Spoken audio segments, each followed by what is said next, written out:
Hola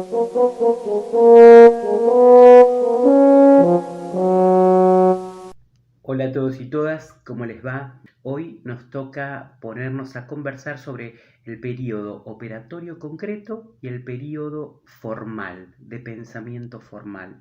Para eso vamos a continuar trabajando con la ficha de cátedra que ya se colgó cuando empezamos hablando del sensorio motor, pero también está colgada la ficha de Piaget, el texto que nos va a hablar sobre el operatorio concreto y el operatorio formal.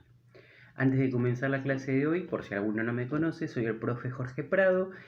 Espero que estén en su casa, lo mejor que puedan, tratando de seguir cuidándonos. Todos sabemos que este momento se está haciendo ya difícil de llevar para muchos de nosotros.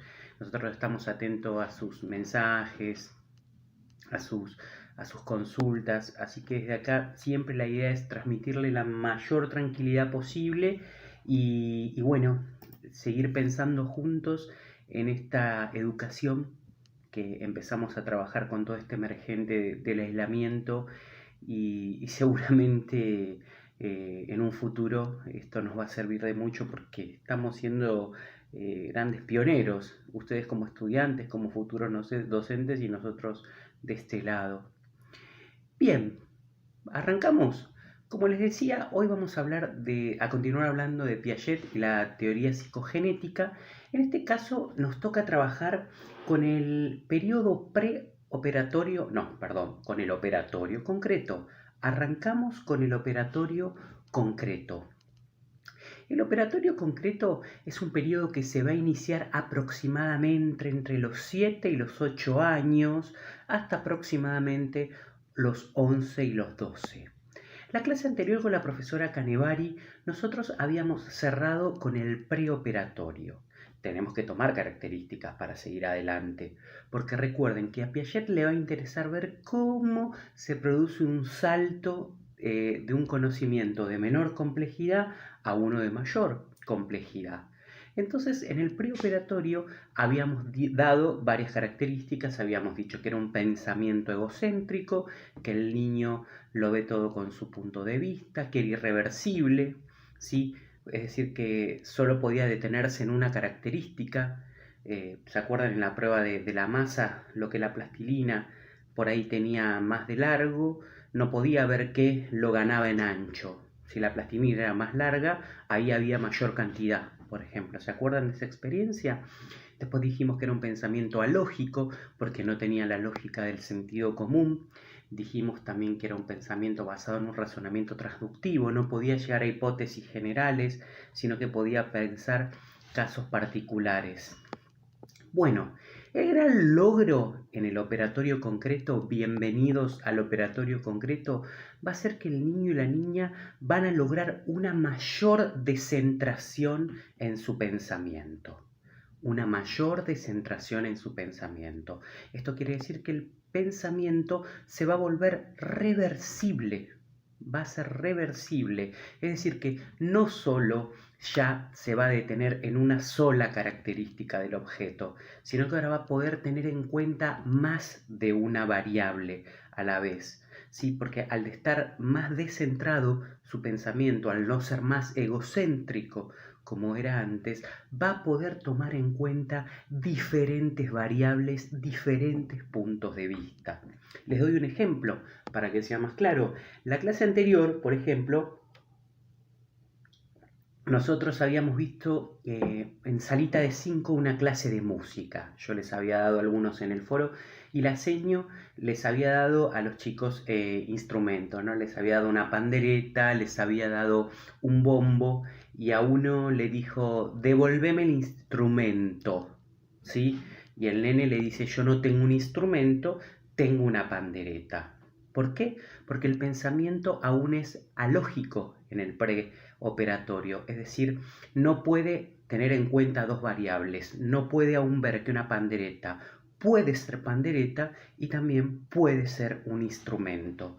Esto va a ser ahora posible a partir del operatorio concreto. ¿Por qué? Porque el niño va a tener dos características, dos logros esenciales que son la seriación y la clasificación.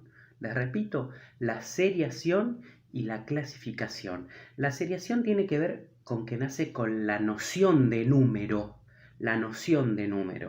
¿sí? Es decir, puede seriar. Y la clasificación, el concepto de clase, que el chico puede agrupar. Entonces, siguiendo el ejemplo de instrumentos, el niño va a poder ver que hay instrumentos de percusión, instrumentos de viento, cosa que en un operatorio no puede. Él determinar, por ejemplo, que una pandereta es de percusión o una flauta es un instrumento de viento, ¿sí? No hay posibilidad. Ahora muchos y muchas de ustedes me pueden decir, dale Jorge, pero el niño cuenta desde que tiene 3 años. Sí, el niño del preoperatorio cuenta, pero cuenta de memoria. ¿Qué quiero decir con esto? Que, por ejemplo, si un niño de 4 o 5 años empieza a contar, si ustedes le prestan atención, cuenta 1, 2, 3, 4, 5 y se pierde, van a ver que el niño automáticamente vuelve a 1. ¿Por qué? Porque cuenta de memoria, aún no tiene la idea de seriación, ¿sí? Porque no hay reversibilidad. Fíjense que un niño ya en un operatorio concreto, si cuenta, se queda, por ejemplo, en el 10, hace pausa y continúa 11, 12, porque la idea de la seriación y la reversibilidad tiene que ver con que si le agregó 1 al 10 hay 11 y si le sacó 1 hay 9. Puede ir y volver por otros puntos de vista y posibilidades. Bien, entonces vamos a repasar los logros más importantes.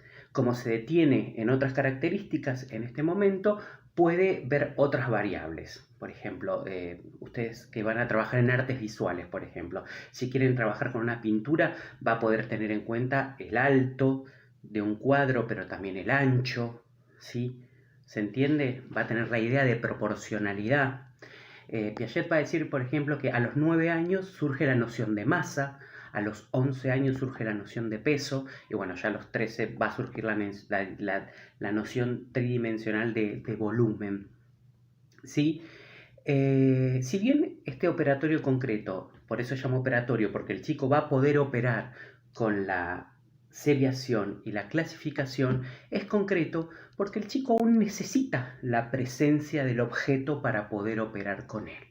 ¿Sí? Por eso cuenta con los dedos, utiliza billetes. En viejas épocas se utilizaban para pregúntenle a sus padres y a sus madres, por ejemplo, cuando querían sumar o restar, un bolillero donde iban contando bolillas o tachando palitos, ¿se acuerdan?